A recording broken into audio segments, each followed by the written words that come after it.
Hola gente de YouTube, en este video vamos a ver casos reales de la Ouija, pero antes de adentrarnos en el tema, vamos a ver un poco de historia de la Ouija. Elijah Bone, el padre de la Ouija. El inventor registró en 1890 la primera patente del tablero para comunicarse con los espíritus, que se convirtió en un negocio millonario y hasta en un popular juego de mesa. La segunda mitad del siglo XIX fue la época dorada de las artes ocultas. Entre las clases adineradas y quienes marcaban la moda se introdujeron las prácticas espiritistas, y las mesillas de té se convertían rápidamente en superficies desde las que invocar a los difuntos y abrir portales con el más allá. Los medios eran variados, y entre los más habituales se encontraban las tablas parlantes, que permitían la fácil comunicación con los espíritus, y que algunos pretendían atribuir a los egipcios.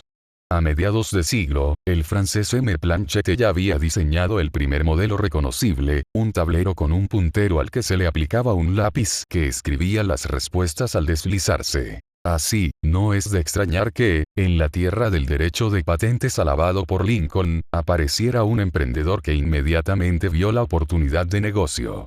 Elijah Bone era un veterano de la Guerra de Secesión, donde luchó con los confederados.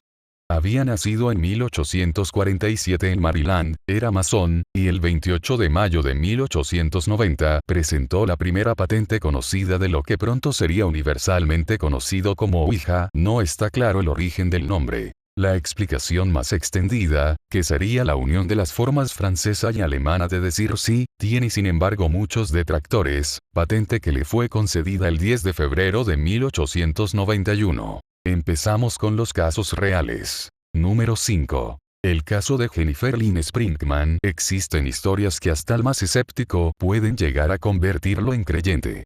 Como es el caso de Jennifer Lynn Springman, una joven cuya muerte fue predicha a través del famoso juego de la Ouija. Cuando Jennifer era apenas una adolescente de 14 años, jugó junto a sus amigas más cercanas con el tablero Ouija. Lejos de ser un instante de risas entre amigas, resultó ser uno de los momentos más escalofriantes que jamás hubiera vivido. Una noche, Jennifer y sus amigas se reunieron en casa de una de ellas, sacaron la Ouija y comenzaron a jugar. Al principio estaban un poco escépticas al respecto, pero pronto se dieron cuenta de que habían hecho contacto con un ser paranormal. Poco a poco cada muchacha iba haciendo las preguntas que habían pensado con anterioridad. Cuando le tocó el turno a Jennifer, la misma preguntó a qué edad moriría. En ese momento el puntero de la tabla comenzó a moverse indicando el número 18, y no solo eso, sino que poco a poco fue deletreando las palabras: asesinada y estrangulada. El impacto y el miedo que se generó en Jennifer ante esa respuesta fue de tal magnitud que tuvieron que interrumpir el juego. Al llegar a su casa, Jennifer estaba tan asustada que decidió contarles todo lo sucedido a sus padres, quienes le prohibieron volver a jugar a la Ouija. Pasados los años, la familia tiende a restarle importancia al suceso, e incluso, como más tarde diría la madre de Jennifer, la señora Karen Springman, llegaron hasta a bromear al respecto. Pero lamentablemente la predicción estaba a punto de cumplirse. Cuando Jennifer estaba a pocos días de cumplir los 18 años de edad, desapareció. La última vez que fue vista iba camino a encontrarse con varios de sus amigos en una cafetería. Su familia comienza una búsqueda desesperada con la esperanza de encontrarla sana y salva. Sin embargo, tan solo 2 días después de la desaparición, el cuerpo de Jennifer fue encontrado en una bolsa de basura. Impactantemente, las investigaciones revelaron que Jennifer fue estrangulada hasta morir, tal como lo había predicho la tabla Ouija años atrás. La identidad del asesino todavía sigue siendo un misterio. ¿Casualidad o predicción? Las coincidencias entre lo que la tabla Ouija predijo esa noche y los hechos que ocurrirían años después son simplemente espeluznantes. Seas creyente o no, puede que sea mejor no subestimar el poder de lo oculto y lo desconocido. Número 4. Colin Roberts era un joven de 15 años aparentemente normal y que contaba con muchos amigos. Él jugaba mucho el tablero Ouija con sus amigos, pero esta afición poco a poco se tornó en una actividad muy frecuente para él, inclusive empezó a jugarla solo. Fue en este punto donde Colin empezó a actuar más retraído y solitario, y cierto día dijo la siguiente afirmación que perturbó a todos los testigos que quedaron atrás para contar su historia. Hice un pacto con el diablo, ahora tengo que ir a una fiesta. Poco después Colin se suicidó, se colgó en un árbol aledaño a una iglesia en el pueblo de Belfast, Irlanda, pero lo horrible de este caso, el cual no ha tenido una explicación sencilla, sino al contrario muchas teorías han surgido, es que un mes después de su muerte encontraron los cuerpos de 2 cabras muertas en el mismo lugar donde el joven se suicidó. El caso de Colin Roberts ha desconcertado a los expertos, ya que los informes nos hablan de un adolescente inteligente y pragmático que no sufría ninguna enfermedad mental. Por tanto, es posible que Roberts hubiese empleado realmente la ouija para ponerse en contacto con el diablo. La teoría más propagada, pero a la vez la más terrorífica, es que lo que sea que haya contactado con el hoy difunto chico por la ouija, tal vez contactó a otras personas para que hicieran un ritual o un tributo en el mismo árbol, pues Colin dejó una nota atrás diciendo que el espectro con el que contactaba le ordenó quitarse la vida en ese lugar. Número 3. El caso de la joven poseída en Vallecas. Los sucesos paranormales que comprobó la policía. Un armario cerrado que se abre repentinamente y de forma antinatural. Estruendos sin justificación en la terraza de la vivienda. Un Cristo separado inexplicablemente de su cruz. Una mancha marrón, identificada como babas.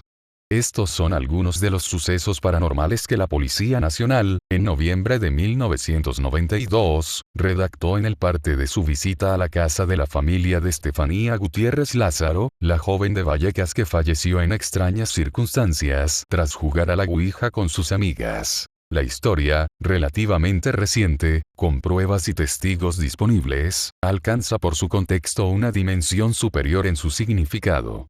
Todavía sin una explicación lógica o científica, es uno de los episodios más relevantes de la parapsicología en España.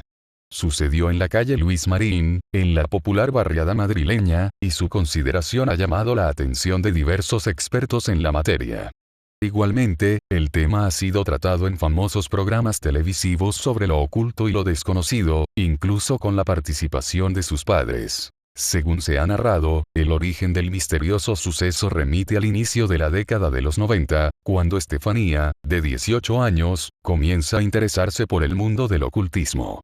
Dado que ya ha participado en alguna ouija, organiza otra en su instituto junto a varias compañeras para contactar con el novio de una de ellas, fallecido en un accidente de moto. Los problemas comienzan cuando las profesoras las descubren y destruyen el tablero contra el suelo. Entonces, la joven comienza a sufrir comportamientos extraños, inexplicables. Convulsiones y alucinaciones, voces que la amedrentan y sobras que la acompañan. Nadie alcanza a dar un diagnóstico acertado sobre qué ocurre. Para creyentes, la chica de Vallecas ha sido poseída por el mal. Así, en agosto de 1991, ingresa en el Hospital Gregorio Marañón de Madrid y fallece en extrañas circunstancias. Misterio y rareza. El clima paranormal, sin embargo, no cesa con la muerte de la joven. Numerosos episodios aterrorizan literalmente a su familia, que en la madrugada del 27 de noviembre de 1992 llama a la Policía Nacional. Según su testimonio, los crucifijos de la casa se movían sin control y una enorme figura les vigilaba desde el pasillo. Cuando los agentes se personaron en el número 8 de la calle Luis Marín, el padre de la fallecida esperaba en la calle, a pesar del frío nocturno de noviembre. Al domicilio acceden el inspector jefe José Pedro Negri y otros 3 policías. Los hechos avanzados por teléfono son confirmados entonces por los 4 agentes de policía, lo que en el parte señalan como una situación de misterio y rareza.